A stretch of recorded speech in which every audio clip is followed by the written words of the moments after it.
안녕하세요. 따뜻한 책 한 잔입니다.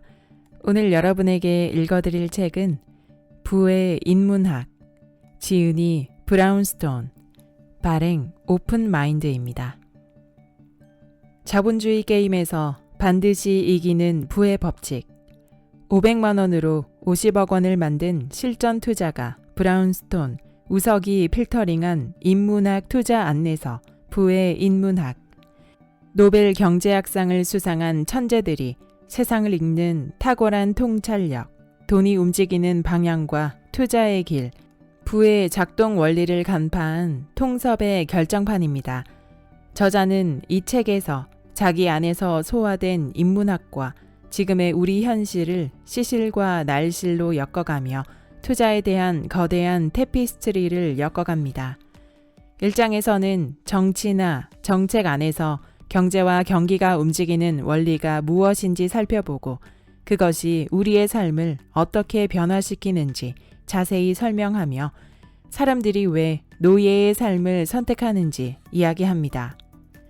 2장에서는 부동산 가격이 움직이는 메커니즘을 통해 오늘 우리에게 필요한 현실적인 부동산 투자법은 무엇인지 제안하고 3장에서는 천재 경제학자들의 이론에서 도출해낸 필승 주식 투자법을 소개해 개인 투자가들이 실수와 실패를 줄일 수 있도록 응원합니다. 4장에서는 인문학을 기반으로 돈의 흐름과 부의 작동 원리를 읽는 법을 밝힘으로써 투자에 대한 고정관념과 오해를 깨치고 성공 투자의 청사진을 그릴 수 있도록 도와줍니다. 그럼 지금부터 본문 일부를 낭독해 드리겠습니다. 프롤로그. 거인의 어깨에 올라서면 비로소 보이는 것들. 거인의 어깨 위에 서면 돈의 길이 보인다.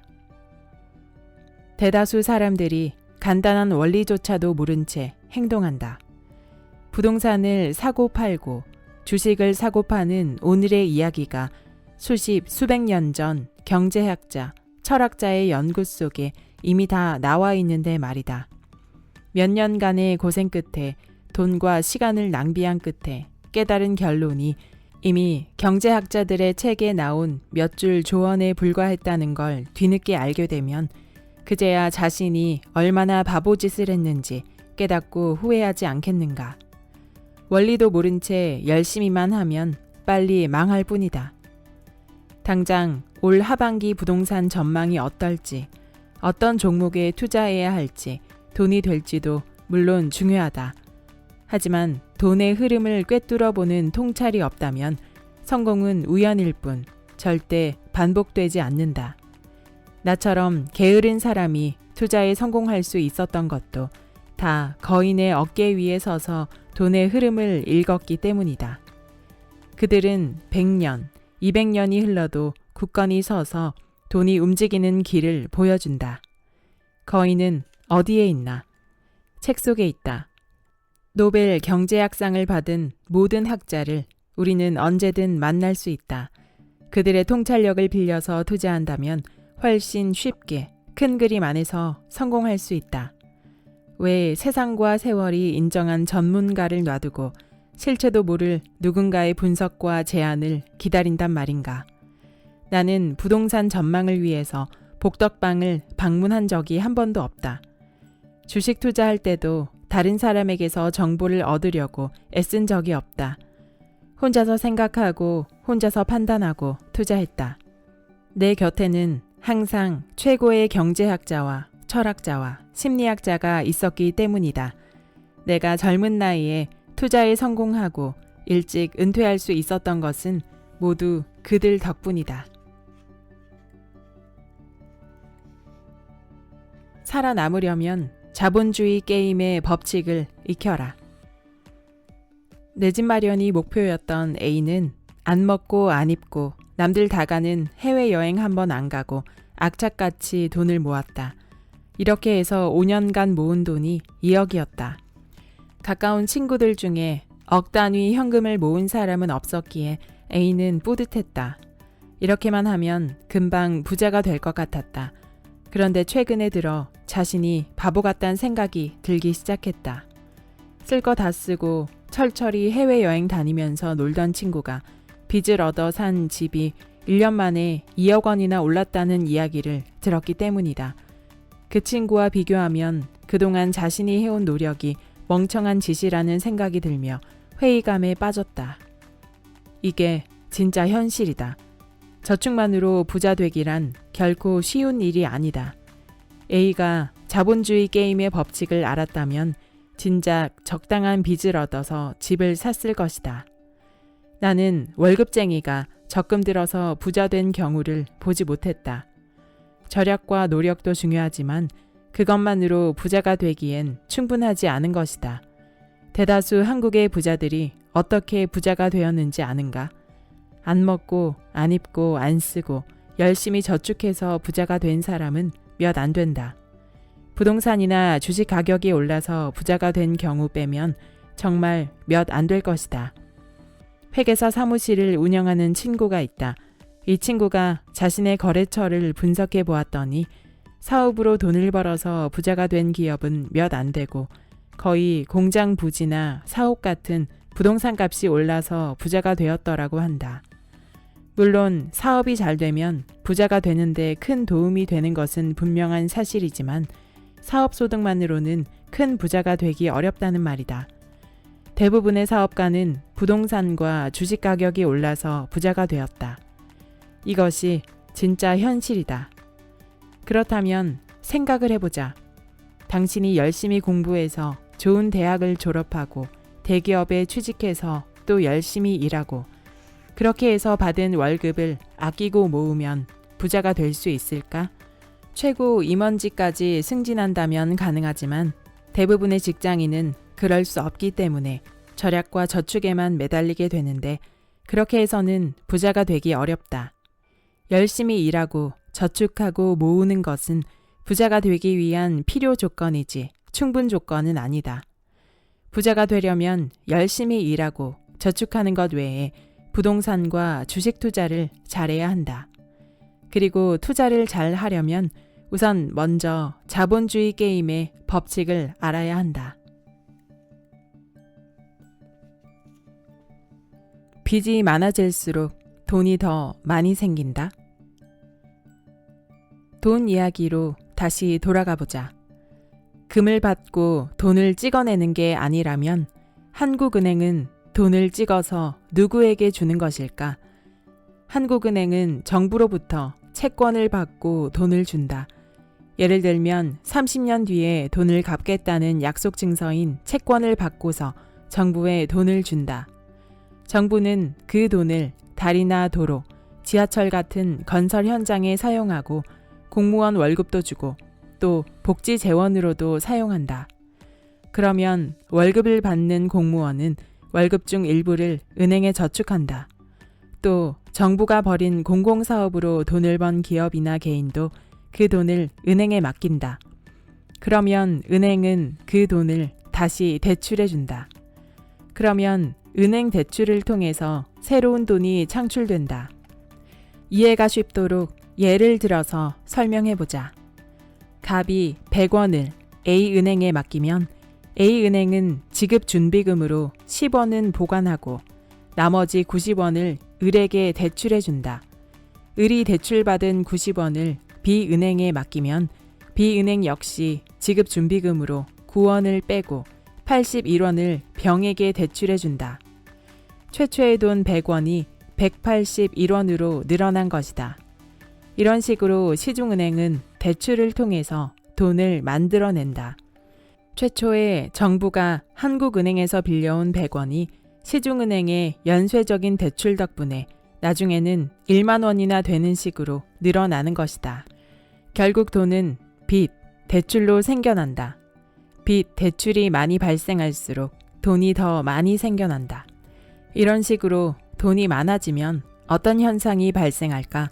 돈 가치가 떨어져서 인플레이션이 생긴다. 예를 들어 섬이 있다고 생각해보자. 섬에 돈이 10원이 있고 바나나가 100개 있다면 1원으로 바나나 10개를 살 수 있다. 그런데 만약에 바나나는 그대로인데 돈만 20원으로 늘어난다면 이제부터는 1원으로 바나나 5개만 살 수 있게 된다.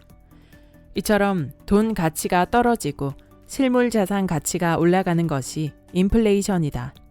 즉, 금본위제가 아닌 지금 같은 화폐제도 아래서는 인플레이션이 발생할 수밖에 없다. 짜장면 가격이 50년 동안 300배 올랐다. 부동산 가격은 더 올랐다. 1971년에 지어진 여의도 시범 아파트 18평은 당시 분양가가 212만 원이었다. 지금 시세는 9억 5천만 원이다. 47년 만에 448배가 올랐다. 시간은 절대로 화폐 보유자 편이 아니다. 이게 자본주의 게임의 법칙이다. 집값이 하락하는 시기도 있다. 그러나 집값 하락은 언제나 예외적인 시기다. 집값의 역사를 살펴보면 가장 최근의 하락기는 예외적인 시기였다. 1986년 아파트 가격 통계를 만든 이후로 아파트 가격이 하락한 것은 딱 3번이었다. 노태우 정부의 200만 호 대량 공급 때, IMF 때, 서브프라임 모기지 사태 때가 전부다. 이런 특별한 경우가 아닌 이상 집값은 인플레이션 때문에 장기적으로는 상승할 수밖에 없다. 가짜 돈에 목매지 말고 리얼머니를 보유하라. 그렇다면 인플레이션을 막기 위해 정부는 화폐 발행을 자제해야 하는 것 아닐까? 그렇다면 일이 간단해지는데 사실은 전혀 그렇지가 않다. 정부를 움직이는 대통령은 정치인이다. 정치인은 당선되기 위해서 항상 유권자에게 달콤한 약속을 한다. 병원비를 공짜로 해주겠다고, 학비를 면제해주겠다고, 지하철 요금을 내려주겠다고, 더 많은 도로와 공공건물을 지어주겠다고 선심성 공약을 제시한다. 허리띠를 졸라매고 세금을 올리고 절약하자고 하는 정치인은 당선되기 어렵다. 사람들은 당장 편하게 해주는 정치인을 좋아하니 말이다. 결국 선심성 지출을 약속한 정치인이 당선되면 정부 지출이 많아지고 더 많은 돈을 찍어내고 흥청망청 하기 쉽다. 물론 부담은 후손이 지게 되겠지만 근시안적인 유권자들은 전혀 상관하지 않는다. 그래서 지금 같은 자본주의 시스템에서는 인플레이션이 생겨나기 쉽다. 더 중요한 것은 인플레이션이 생기면 부의 이전 현상이 발생한다는 것이다. 부의 이전이란 국민의 재산이 정부로 넘어간다는 뜻이다. 정부가 지폐를 마구 찍어내서 인플레이션을 발생시키면 정부의 부채는 실질 구매력 기준으로 감소된다. 반면에 화폐를 보유한 국민들은 알게 모르게 실질 구매력이 떨어지니 손해를 보게 된다. 게다가 정부는 명목 화폐 기준으로 세금을 거둔다. 그런데 인플레이션 덕분에 실물 자산인 부동산과 주식 가격이 오르면 세금도 더 많아진다. 결국 인플레이션이 발생하면 세금은 늘어나고 화폐 가치는 떨어지고 알게 모르게 국민의 부가 정부로 이전되는 것이다. 이게 자본주의 게임의 법칙이다. 가장 극단적인 사례가 제1차 세계대전 이후 독일이 경험한 하이퍼 인플레이션이다. 전쟁이 끝난 뒤 독일 정부는 영국과 프랑스의 전쟁 배상금을 갚기 위해서 하이퍼 인플레이션 정책으로 국민들의 재산을 빨아들였다. 식당에서 밥을 먹기 전 가격과 먹고 난 뒤 가격이 다를 정도로 인플레이션이 심했다. 하이퍼 인플레이션이 발생하면 화폐는 빛의 속도로 가치가 떨어져 휴지가 된다. 화폐를 받는 순간 바로 실물 자산으로 바꾸어 놓지 않으면 순식간에 거지가 되고 만다. 요즘 세상은 그렇게까지 인플레이션이 심하지는 않지만 금본위제가 아닌 화폐 시스템을 가지고 있는 자본주의 시스템에선 인플레이션 발생을 피할 수가 없다. 전 세계적으로 부동산 부자가 많은 것은 바로 이런 메커니즘 때문이다. 우리나라만의 일이 아닌 것이다.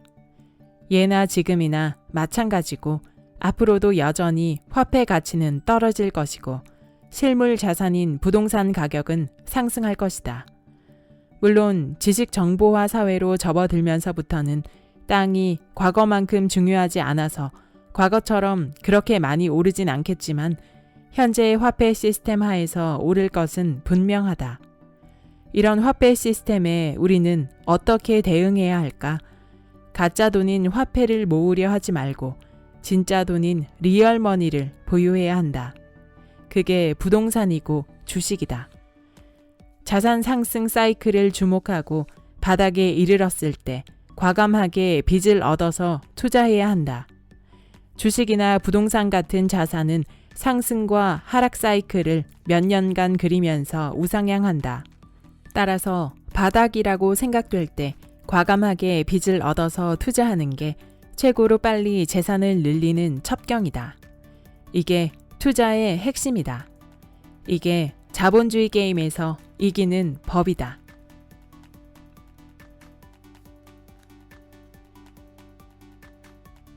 시장은 도덕적 기준으로 보상하지 않는다. 많은 사람들이 시장이 도덕적 기준으로 보상해야 마땅하다고 착각한다. 그러나 시장은 도덕적 기준으로 보상하지 않는다. 이는 하이에크의 이론 중 매우 중요한 부분이다. 이해가 쉽도록 예를 들어보자. 매춘부가 종일 힘들게 청소하는 청소부보다 수입이 훨씬 더 좋다. 술만 따르는 술집 접대부가 1년에 며칠 쉬지도 못하고 열심히 일하는 자동차 공장 노동자보다 수입이 더 많다. 도덕적 감성을 가진 사람들은 이런 시장의 결과에 동의하기 어렵다. 시장 경제에 도덕적 잣대를 들이대지 마라. 그런데 만약에 시장이 도덕적 기준으로 보상을 해야 한다면 도대체 어떤 도덕적 기준으로 보상해야 할까? 내 친구 중 하나는 무식한 강남 북부인이 자기보다 더 많이 버는 게 옳지 않고 부당하다고 말했다. 그 친구는 머리가 좋고 공부를 잘했고 나름 직장 생활을 열심히 했다고 생각했기에 자신의 똑똑함 그리고 근면성을 기준으로 시장이 보상해야 한다고 믿는 듯했다. 가끔 신문을 읽다 보면 기자 중에도 이 친구처럼 생각하는 사람이 있는 듯하다. 그러나 하이에크는 몇 번이나 강조했다. 시장은 그런 식으로 작동하지 않는다고 말이다. 시장은 어떻게 보상하는가? 보상은 노력과 재능에 항상 비례하지 않는다. 운이 작용하기도 한다. 시장은 기본적으로 수요 공급으로 작동한다.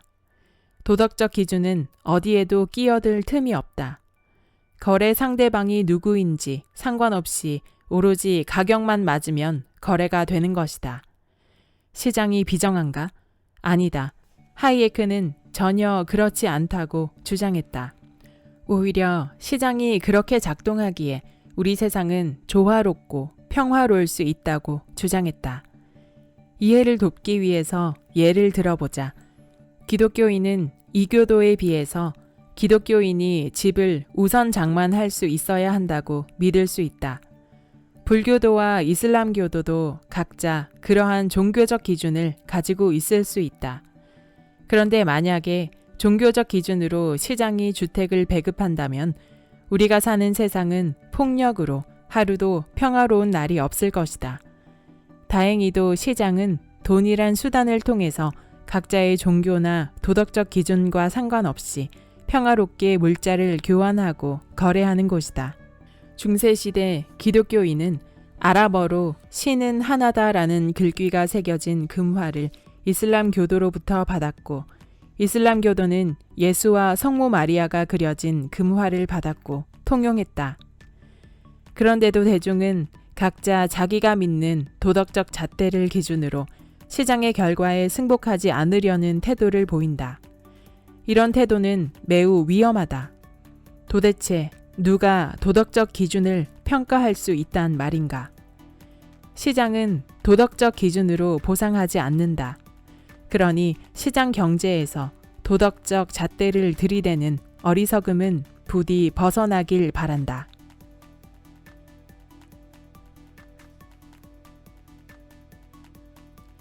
서울에 집을 사야 하는 분명한 이유. 애덤 스미스. 최초의 근대적인 경제학 저술이라 할 수 있는 국가 부의 본질과 원천에 대한 탐구, 일명 국부론의 저자다. 경제학의 방법과 용어를 만들었으며 경제활동의 자유를 허용하는 것 자체가 도덕의 한 형태라고 확신했다. 나는 그동안 줄곧 서울에 집을 사라고 말해왔다. 성남 재개발 투자에 대해서 몇 번 이야기한 적은 있지만 예외적인 경우였다. 그럼 내가 왜 서울 하는 걸까? 그건 가장 좋은 것만 말하고 싶기 때문이다. 나의 투자자로서의 판단 뒤에는 항상 애덤 스미스가 있다. 지금 우리가 알고 있는 대부분의 경제학은 경제학의 아버지라 불리는 애덤 스미스에게서 비롯된 것이다. 그가 평생 독신으로 살면서 10년에 걸쳐서 쓴 대작이 바로 국부론이다. 이 책은 경제학에서 성경 같은 책으로 후대의 많은 경제학자들에게 영감과 아이디어를 주었다. 답은 분업의 힘에 있다. 애덤 스미스의 화두는 딱 하나. 어떻게 해야 나라가 잘 살 수 있는가 하는 것이었는데 그가 찾은 답은 바로 분업이다. 그는 핀 만드는 걸 예로 들면서 분업의 효율성을 설명했다. 국부론에서 그는 첫 번째 사람은 철사를 늘리고 두 번째 사람은 철사를 곧게 펴고 세 번째 사람은 철사를 끊는 등 핀 만드는 작업을 18개로 나누어서 하니 혼자서 만들었다면 하루에 20개도 못 만들 핀을 하루에 4,800개를 만들 수 있게 되었다고 적고 있다. 이것이 분업의 힘이다. 그렇다면 분업하고 서울에 집 사는 것하고는 무슨 상관이 있을까? 자, 생각을 해보자. 분업을 하려면 어떻게 해야 할까? 사람이 한 곳에 모여야 한다. 그래야 분업이 가능해지기 때문이다. 그래서 도시의 인구가 집중되는 것이다. 도시가 커질수록 분업의 이익은 커진다. 그래서 사람들은 각자 자신의 이익을 찾아서 서울로 몰려오게 되는 것이다. 만약 당신이 작은 시골 마을의 대장장이라면 철을 사용하는 모든 종류의 일을 해야 한다. 인구가 적은 시골 마을에서는 못 제조공 같은 직업이 있을 수 없다. 못 제조공은 하루에 1,000개, 1년이면 30만 개의 못을 만들 것이다. 그러나 인구가 적은 시골 마을에서는 1년에 1,000개도 팔 수 없다. 즉, 하루치 작업량도 팔 수 없기 때문에 분업이 발생하기 어렵다. 이처럼 분업의 정도는 도시의 크기에 의해 제한을 받는다. 도시가 작을 때는 어느 누구도 한 가지 일에만 몰두할 수 없다. 어떤 종류의 직업은 대도시에서만 가능하다. 인구가 적은 시골 마을에서는 농부가 푸주간 주인, 빵집 주인, 양조장 주인을 겸하지 않으면 안 된다. 수도권 억제 정책의 한계. 분업의 힘에 의해 서울로 인구가 집중되고 서울만 더 발전하게 되다 보니 지방 사람들은 상대적 박탈감을 느끼게 된다. 그런데 정치인들이 이걸 모른 척 내버려 둘 수 없는 이유가 서울 사람이나 지방 사람이나 선거 때는 1인 1표라는 것 때문이다. 그래서 정치인들은 수도권 억제법을 만들어 지방 활성화를 들고 나온다. 한 표라도 더 얻자면 무슨 짓이라도 해야 하니 말이다. 그런데 이런 정책은 나라를 평등하게 만들지는 모르나 우리나라가 부자되는 속도는 떨어뜨린다. 이 문제를 인식한 선진국은 이미 70년대, 80년대에 수도권 억제 정책을 다 폐기했다. 이유가 뭘까? 지구촌이 글로벌 경제가 되면서 각 나라 도시끼리 경쟁하게 되었기 때문이다. 이제는 도시 경쟁력이 국가 경쟁력이다. 프랑크푸르트, 홍콩, 뉴욕, 런던이 서로 최고의 국제 금융도시가 되려고 경쟁하고 있다. 영국의 예를 보자. 영국도 수도인 런던만 인구가 늘고 엄청 커지고 있다. 첫째는 분업의 이익이 가장 크기 때문이고 그 다음으로는 교육 문제가 가장 많은 영향을 미쳤다고 한다.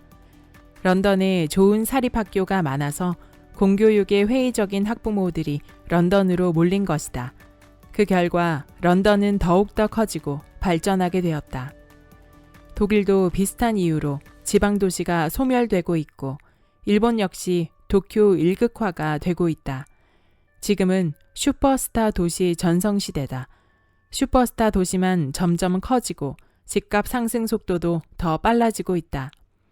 우리나라도 한때 지방의 혁신도시, 기업도시를 만들어서 지방 경제를 활성화한다는 명목 아래 수도권 억제 정책을 펴고 서울에 있는 공기업을 지방으로 이전했다. 평등한 세상을 꿈꾸는 노무현 대통령의 정책이었다. 그런데 이런 정책은 세상을 좀 더 평등하게 만들지는 모르지만 세상을 비효율적이고 비경제적으로 만들게 된다. 나는 이런 수도권 억제 정책이 일시적으로 서울 집중 속도를 늦출 수는 있지만 결국엔 다시 서울로 집중될 수밖에 없다고 본다. 마치 중력의 법칙처럼 말이다. KTX가 생긴 뒤 대전 사람들은 임플란트를 하러 강남의 치과에 간다고 한다. 병원만 가나? 백화점 쇼핑도 서울로 가게 된다. KTX뿐만이 아니다. 분당에 신분당선이 생겼을 때도 비슷한 일이 생겼다. 분당 정자역 주변 상가는 잠시 꿈에 부풀었다. 신분당선이 생기면 장사가 잘 될 거라고 생각했다. 그런데 막상 신분당선이 개통하자마자 정자역 상권은 오히려 망했다. 왜 그랬을까? 학생들이 학원에 다니러 신분당선을 타고 강남으로 가버렸기 때문이다. 서울 집중화와 발전은 피할 수 없는 시대적 흐름이다. 그러니 서울에 집을 사야 한다는 것이다. 물려도 서울에서 물려야 시간이 지나면 회복되고 수익을 낼 수 있다. 승부처가 항상 서울이라는 점은 어떤 경우에도 달라지지 않는다. 분양가 상한제는 정말 집값을 잡는 효과가 있을까? 우유 최고가가 우유값 폭등을 불렀다. 대중의 시장 경제에 대한 무지와 이해 부족으로 많은 대가를 치르게 된 사례는 역사를 통해서 수없이 많지만 그 중에서도 로베스피에르의 일화가 가장 좋은 예다. 프랑스 대혁명 때 시민들은 생필품 가격이 오른 것에 대해서 불평을 많이 했다. 로베스피에르는 대중의 인기를 얻을 속셈으로 우유 가격을 강제로 반으로 내려 최고가를 정해주었다. 최고가를 어기는 업자는 단두대로 끌고 가서 목을 잘랐다. 로베스피에르가 정해준 우유 최고가로는 젖소 사료값도 안 나왔다. 목축업자는 우유를 팔아서 손해를 보게 되자 젖소를 도살해서 고기로 팔았다. 젖소가 도살되자 우유 생산량은 더 줄고 우유값은 더욱더 폭등했다. 이에 로베스피에르는 젖소의 사료값을 반으로 내리면 되지 않느냐고 생각해서 사료 가격을 반으로 내려 최고가로 정했다. 사료 최고가를 어기면 역시 단두대로 끌고 가 처형했다. 그러자 사료업자는 단두대에 끌려가서 목이 잘리느니 차라리 사료 생산을 중단해버렸다. 그 바람에 사료값은 다시 3, 4배 폭등했다. 그 결과 우유값은 10배가 뛰었다. 그리하여 종전에는 10살까지 먹을 수 있었던 우유가 갓난아이도 먹일 수 없게 되어버렸다. 이는 시민 폭동으로 이어져 로베스피에르는 단두대로 끌려갔다. 이때 파리의 길거리에서 주부들은 로베스피에르에게 이렇게 외쳤다. 저기 더러운 최고가가 끌려가고 있다. 로베스피에르는 도덕적이고 청렴결백했다. 그러나 그는 경제 원리를 잘 이해하지 못했기에 불행을 자초했다. 아무리 의도가 선하다고 해도 경제 원리를 따르지 않는 정책은 효과적이지 않다. 우리가 직관과 다른 경제 원리를 좀 더 이해한다면 우리 사회는 갈등이 줄고 좀 더 풍요로운 세상이 될 수 있을 것이다. 정말 일가구 다주택자 때문에 집값이 오르는 걸까? 요즘 일가구 다주택자가 파렴치범으로 몰리고 비난받는 분위기다. 다주택자가 세금을 내야 하는 건 당연하고 사회적 책임을 가져가야 하는 건 마땅하다. 그러나 다주택 보유자가 범죄자로 매도되는 것은 대중의 경제 원리에 대한 이해 부족에서 비롯된 것이다. 일가구 다주택자가 비난받는 이유는 뭘까? 일가구 다주택자 때문에 집값이 오른다는 생각 때문이다. 과연 일가구 다주택자들이 집값 상승의 주범인가? 경제학의 아버지로 불리는 애덤 스미스는 대중의 시장 경제에 대한 오해와 무지를 우려했다.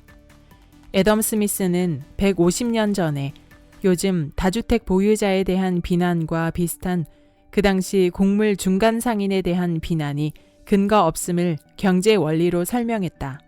먹는 생필품인 밀을 가지고 중간에 장난치는 놈을 죽여야 한다는 논리는 사는 집 가지고 장난치는 놈들 때려잡아야 한다는 논리와 매우 비슷하다. 재화를 싹쓸이하여 가격을 올린다는 오해를 받는다는 점에서 일가구 다주택자나 곡물 중간 상인이나 같은 비난을 받는다. 일가구 다주택자가 집값을 끌어올리는 주범이 아니라는 것을 이해하기 위해서는 곡물 중간 상인이 곡물가를 끌어올리는 주범이 아니라는 것을 친절히 설명한 애덤 스미스의 설명을 먼저 들어보자. 일부 곡물 상인이 자신이 먹고 쓸 수 있는 양보다 더 많은 곡물을 매점매석하여 곡물 가격을 올림으로써 부당한 이익을 가로채 최종 소비자인 시민들에게 피해를 준다고 오해를 샀다. 그래서 유럽 각국은 농부만이 곡물 상인을 할 수 있도록 규제했다. 이러한 중간 상인에 대한 규제 정책이 의도한 목적은 중간 상인을 없애서 최종 소비자가 곡물을 싸게 살 수 있도록 하자는 것이다. 그러나 중간 상인 규제 정책은 오히려 곡물가를 더 올리게 만들었다. 왜 곡물 중간 상인에 대한 규제가 오히려 대중의 직권과 상식에 반하여 오히려 곡물가를 더 올리게 만들었을까? 애덤 스미스는 두 가지 이유를 들었다. 하나는 농부들이 자신의 재산 중 일부를 유통에 필요한 곡물을 사는데 소비해야 했다. 즉, 농부가 자신의 재산 전부를 농업 생산에만 투자하지 못하고 일부 자본을 유통을 위한 목적으로 떼어두기 때문에 국가 전체적으로 농업 생산에 투자하는 자본 투입량이 줄어들어 국가 전체의 곡물 생산이 줄어들게 되었다는 것이다. 또 하나의 이유는 전에는 농부들이 농사만 잘 지으면 되었는데 이제는 곡물 유통도 해야 하므로 분업에 따른 농부의 전문성이 떨어져서 농업 생산성이 떨어졌다는 것이다. 이런 두 가지 이유 때문에 곡물 중간 상인에 대한 규제는 당초의 의도와는 달리 국가 전체의 곡물 생산량 감소와 곡물 가격 상승을 가져온 것이다. 애덤 스미스는 곡물 중간 상인이 자신의 이익을 위해서 사업을 하지만 결과적으로는 국가 전체 곡물 생산량을 늘려서 곡물 가격 안정에 기여한다는 점을 밝혔다. 아울러 애덤 스미스는 곡물 유통 사업은 평소에는 돈을 벌기가 어렵고 흉년일 때나 가격이 올라서 돈을 벌 수 있지만 이때는 대중의 원성과 비난을 사게 되고 때로는 가격 규제를 당하므로 그렇게 수지 맞는 사업이 아니라고 충고했다. 애덤 스미스의 친절한 설명 덕분에 그 이후론 유럽 각국에서 곡물 중간 상인에 대한 규제가 사라졌다. 곡물 중간 상인에 대한 규제에서 보듯이 시장 경제 논리는 대중의 직관이나 상식과 다른 경우가 종종 있다. 실제로 과거 전세가 규제 조치가 전세가 폭등을 가져왔고 소액 임대차 보호법이 상가 임대료 폭등을 낳았다. 이처럼 경제 원리를 무시한 선의의 조치는 종종 비극적인 결과를 낳는다. 왜 다른 나라에서는 일가구 다주택자를 규제하지 않을까? 다시 처음 질문으로 돌아가서 보자. 일가구 다주택자가 집값을 상승시킨다는 대중의 생각은 옳은 것인가? 단기적으론 그렇다. 그러나 장기적으론 오히려 집값을 안정시킨다. 단기간을 놓고 보면 1가구 다주택자가 집을 매수하기에 집값을 상승시킨 것처럼 보인다. 그러나 장기간으로 보면 1가구 다주택자는 자신이 사용하는 집 한 채를 제외하고 나머지 집은 모두 임대를 주기에 전세가를 하락시키고 집값을 안정시키는 역할을 한다. 만약에 1주택만 소유할 수 있도록 법을 만든다면 어떤 일이 생길까? 일단은 집을 구매할 수 있는 여유 있는 계층이 집을 사지 못하기 때문에 우리나라의 총 주택 공급수는 줄어들 것이다. 왜냐하면 집을 사는 사람이 없으면 집을 지어서 파는 건설 회사가 없기 때문이다. 총 주택수가 줄어들면 자연히 주택 매물과 전세 물량이 급감하게 된다. 그러면 당연히 전세가와 집값은 폭등하게 될 것이다. 1가구 다주택자는 주택 건설에 자본을 대는 장기적인 주택 공급자 역할을 한다. 정말 중요한 포인트는 주택을 공급하는 사람은 건설 회사가 아니라 집을 사는 1가구 다주택자라는 점이다. 집을 사는 사람이 있어야 주택 공급이 늘어날 수 있다. 다주택 보유자가 서로 경쟁할수록 전세가와 집값이 내린다. 결국 1가구 다주택자 때문에 국가 전체적으로 주택의 공급이 늘어서 주택 가격이 안정되고 무주택자도 좀 더 유리한 조건의 전세로 살 수 있다. 장기적으로 볼 때 1가구 다주택자가 집의 수요와 공급 균형을 이루게 해주어서 집값을 안정시키는 역할을 한다. 이러한 1가구 다주택자의 집값 안정에 대한 기여 때문에 그동안 정부는 부자들에게 주택 임대 사업을 장려하고 세금 혜택을 주기도 했다. 1가구 다주택자가 항상 돈을 버는 것도 아니다. IMF 때 많은 주택 임대 사업자들이 파산했다. IMF 때 파산한 1가구 다주택자의 불행은 고려되지 않고 요즘 집값이 오르자 1가구 다주택자가 마치 범죄자인 양 매도하는 건 불공평하다. 1가구 다주택자에 대한 규제는 단기적으로 집값을 안정시킬 수 있을지 몰라도 장기적으로 집값을 더 올리는 비극적 결과를 가져올 수 있다. 그렇다고 해서 1가구 다주택자를 특별히 옹호하자는 것은 아니다. 그들이 세금을 성실히 내고 사회적 책임을 더 느껴야 한다. 그러나 부당한 오해는 해명되어야 한다. 아직도 이 설명에 동의하지 못한다면 한 번쯤 이런 의문을 가지게 되었으면 좋겠다. 왜 다른 나라에서는 1가구 다주택자를 규제하지 않을까? 왜 선진국에선 1가구 다주택자를 집값 상승의 주범으로 비난하지 않을까? 선진국은 자본주의 역사가 길어서 국민들의 시장 경제에 대한 이해와 경험이 많은 반면 자본주의 역사가 짧은 우리나라 국민들은 아직도 시장 경제를 배우는 과정에 있다. 우리 모두가 감정적인 대응을 자제하고 냉정하게 경제 원리를 차근차근 살펴본다면 불필요한 갈등과 증오를 줄이고 좀 더 풍요로운 세상을 만들 수 있지 않을까? 로베스피에르 이야기를 보면 분양가 상한제도 어떤 결과를 가져올지 뻔하다. 그런데도 왜 대중은 분양가 상한제를 찬성하고 지지할까? 정말 미스터리다. 이에 대한 대답을 천재 경제학자 슌페터는 이렇게 말했다. 대중이 시장 경제를 이해한다는 것은 정신적 묘기처럼 어려운 일이다. 교육을 받지 않으면 지구가 평평하다고 믿기 쉽고 태양이 지구를 돈다고 믿기 쉽다. 우리의 본능적 직관에 따르면 그래 보이기 때문이다. 그래서 우리는 배워야 한다. 정치인은 왜 분양가 상한제를 하려고 할까?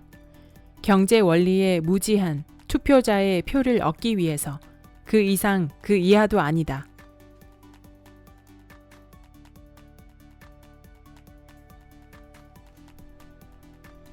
(20대 80의) 법칙을 투자에 활용하는 방법.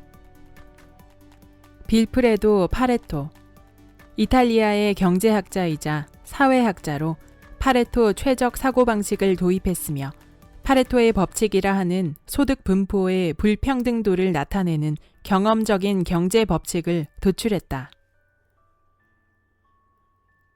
파레토 최적을 받아들일 수 있을까? 사람들은 파레토를 부르주아의 마르크스라고 불렀다. 마르크스가 부르주아를 경멸하고 혐오했듯 파레토는 사회주의를 똑같이 경멸하고 혐오했기 때문이다. 파레토는 엘리트주의자였다. 파레토가 부르주아의 마르크스로 불린 또 다른 이유는 마르크스나 사회주의자들이 주장하는 혁명이나 고상한 이념으로는 결코 사회 전체의 복지나 후생을 증진시키지 못한다는 것을 그가 수학으로 증명했기 때문이다. 이것이 그 유명한 파레토 최적이다. 사회주의 혁명이 사회 전체의 복지를 증진시키기 위한 것이라면 사회주의 혁명은 사회 후생의 총량을 늘린다는 것을 증명해야 한다. 그러나 파레토 최적에 따르면 그것은 불가능하다. 예를 들어 사회주의자들의 주장대로 부자의 재산을 빼앗아서 100명의 가난한 자에게 나누어 준다고 하자. 부자의 후생은 감소하고 재산을 나누어 받은 100명의 후생은 늘어난다. 감소한 부자의 후생과 100명의 늘어난 후생 중에 어느 것이 큰가? 사회주의자들은 후자가 크다고 주장한다. 그러나 파레토는 어느 쪽이 크다고 말할 수 없다고 한다. 왜냐하면 후생이란 효용이며 주관적인 만족도인데 감소된 부자의 효용과 증가된 가난한 사람의 효용을 비교하는 것은 불가능하기 때문이다. 효용의 법칙상 그렇다고 한다. 파레토 관점에서는 소수가 돈을 아주 많이 벌고 다수는 조금 벌거나 아예 못 번다고 해도 손해만 보지 않는다면 세상이 더 나아졌다고 본다. 손해를 보는 사람이 없이 사회 전체적으로 효용이 늘어났기 때문이다. 파레토의 주장은 부자들이 좋아하는 이론이지만 평등한 세상을 꿈꾸는 진보주의자들은 파레토 최적을 혐오한다. 파레토 최적은 수학적, 논리적으로 반박할 수는 없지만 우리의 감성이 받아들이기란 쉽지 않다. 오늘날 사람들은 파레토 최적보다는 20대 80의 법칙이라 불리는 파레토의 법칙에 더 익숙하다. 파레토는 20대 80의 법칙을 어떻게 알아냈을까? 19세기 영국인의 재산 분포를 조사해보니 상위 20%가 전체 부의 80%를 차지하고 있다는 사실을 알게 되었다. 파레토는 재산의 분포도가 시대와 나라와 상관없이 어디서나 99% 이런 분포를 가지고 있다는 걸 발견했다. 왜 20대 80의 비율일까? 이유는 알 수 없지만 그냥 현실이 그렇다는 것이다. 이 같은 사실을 20대 80의 법칙이라고 이름 붙인 것은 파레토가 아니고 후대 사람들이다. 세상은 20대 80의 법칙대로 흘러간다.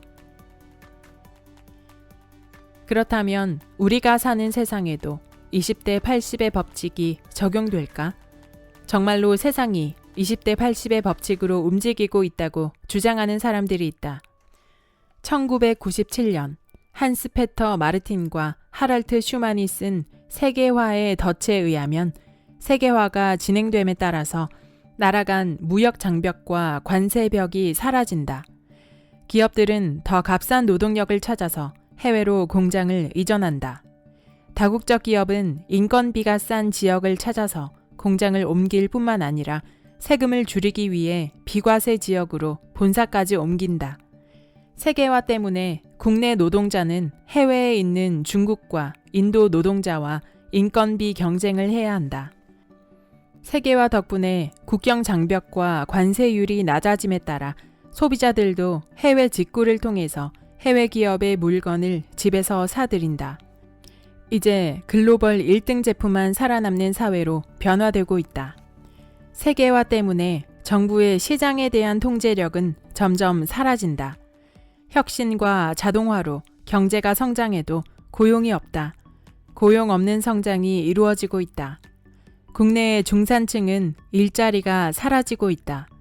임금도 겨우 먹고 살 정도로만 받을 수 있게 되었다. 세계화의 덫은 세계화로 인해서 전 세계 인구 중 20%만이 좋은 일자리를 가지고 안정적인 생활을 유지할 수 있고 나머지 80%는 사실상 그냥 숨만 쉬고 사는 세상이 될 거라고 주장한다. 전체 인구 중 20%만 일해도 경제가 돌아가는데 아무런 문제가 없다는 것이다. 그래서 세상은 20%의 부유층과 80%의 빈곤층으로 양분된다고 주장한다. 제러미 리프킨은 노동의 종말을 통해 기계가 노동자를 대체하는 블루칼라의 종말에 대해 이야기한다. 자동차, 철강, 광업, 화학, 전자산업, 섬유산업 등 모든 산업 분야에서 이미 기계가 인간의 노동력을 대체하고 있다. 해가 갈수록 공장 노동자의 숫자는 줄어들고 있다. 특히 로봇은 자동차 조립 라인에서 인간 노동자를 아주 효율적으로 대체하고 있다. 21세기 중반에는 블루칼라가 사라질 것이라고 한다. 서비스업에 종사하는 노동자는 제조업 노동자의 감소를 대체해왔다. 그러나 컴퓨터와 정보혁명으로 사무직 노동자도 줄어들게 될 것이다. 결국 신기술의 발달로 중산층은 사라지고 부자와 빈곤층이 늘어날 것이라는 전망이다. 사회가 양극화되는 것이다. 주주들은 신기술과 생산성 향상으로 큰 이익을 보았지만 그 혜택이 보통의 노동자에게는 흘러 들어가지 못한다. 노동자는 자동화된 설비 때문에 일자리가 사라지거나 불안정해져 간다. 많은 노동자가 더 이상 풀타임 일자리와 장기적인 직업 안정을 얻을 수 없게 될 것이라고 한다. 이런 20대 80의 법칙은 대부분의 사람을 불편하게 한다. 세상을 너무나 불평등하게 만들기 때문이다. 하지만 우리가 좋아하든 말든 상관없이 세상은 이런 방향으로 흘러가고 있다. 부동산 투자자라면 어떻게 대응해야 하나? 부동산도 양극화가 심화될 것이다. 아파트는 거주민의 소득 수준에 따라서 가격이 결정된다. 그런데 거주민의 소득이 양극화되고 있으니 상위 20%가 거주하는 지역의 아파트 시세는 앞으로 계속 오를 것이 분명하다. 부동산 투자자라면 양극화의 흐름에 편승하는 게 유리하다. 도시는 왜 불평등한가라는 책에서도 미국의 경우 슈퍼스타 도시가 가격 상승을 주도하고 있고 슈퍼스타 도시 내에서도 부동산의 양극화 현상이 벌어지고 있다고 한다. 전 세계적으로 이러한 현상이 일어나고 있는 추세니 부동산에 투자하려면 지방이나 변두리에 투자하는 것보다는 부자들이 사는 중심지에 투자하는 게 유리하다. 양극화는 통계 조사에서도 나타나고 있다. 국민은행의 통계 자료를 이용한 아파트 가격 상승률을 보자. 아파트를 가격 기준으로 5등급으로 나누어서 3년 동안 상승률을 조사했다. 결과는 가격이 가장 비싼 상위 1등급 아파트는 35% 오른 데 반해 가격이 가장 낮은 5등급 아파트는 1.47% 상승에 그치고 말았다. 3년 전 제일 비싼 등급의 아파트를 구입한 투자자는 1억 8천만 원의 시세 차익이 발생했으나 가장 싼 5등급의 아파트는 시세 차익이 167만 원에 불과했다. 2018년 11월 조선일보에 서울 지역 내 집값 양극화를 다룬 기사가 실린 적이 있다. 집값 양극화 까보니 서울 뛸 때 강남 날았다는 타이틀이다. 서울이 전체적으로 가장 많이 올랐지만 서울 내에서도 양극화 현상이 심해져서 강남과 비강남 지역의 격차가 더 커졌다는 기사다. 집값 양극화는 도대체 얼마나 벌어진 것일까는 지난 2016년 4월과 2018년 9월을 비교하는 방식으로 진행됐다. 서울 부동산 시장에서도 양극화가 크게 심화된 것으로 나타났다. 집값이 가장 비싼 강남구를 기준으로 보면 서울 25개 자치구 중 무려 20곳이 강남과 가격 차이가 더 벌어졌다. 일부 자치구의 경우 강남구 대비 아파트 매매 가격이 20%대로 떨어졌다.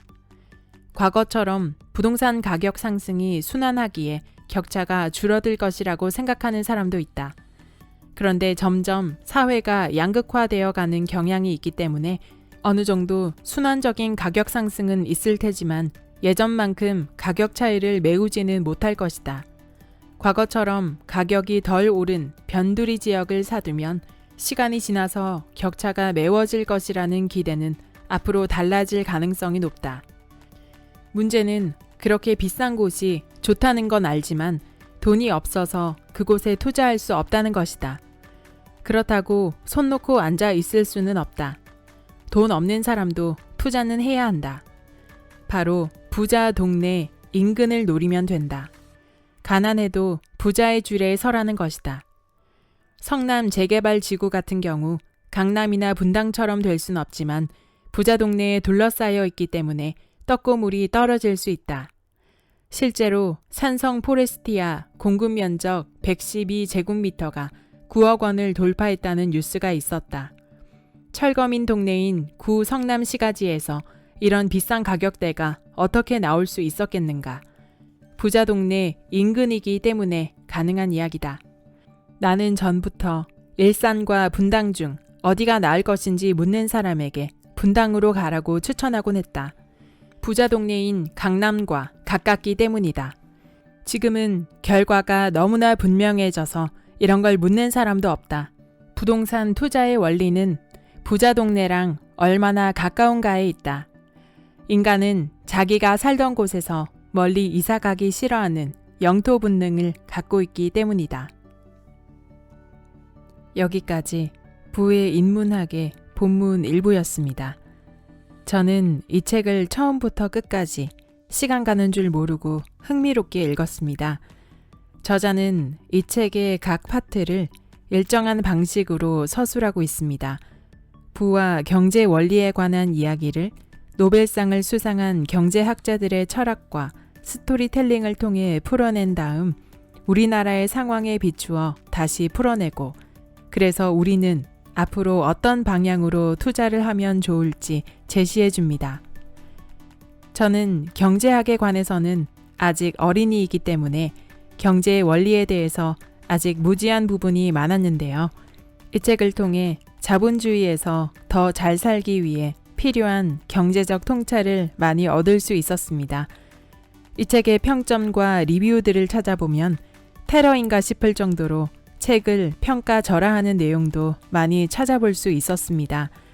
책 내용 속에 진보 진영과 사회주의 정책에 대한 비판적인 시각이 많기도 하고, 이 책을 읽다 보면 통념적인 윤리 도덕적 면에서 세상이 그렇게 되면 안 되는 거 아닌가 하는 생각이 드는 현재와 미래의 흐름을 이야기하기 때문이 아닐까 생각했습니다.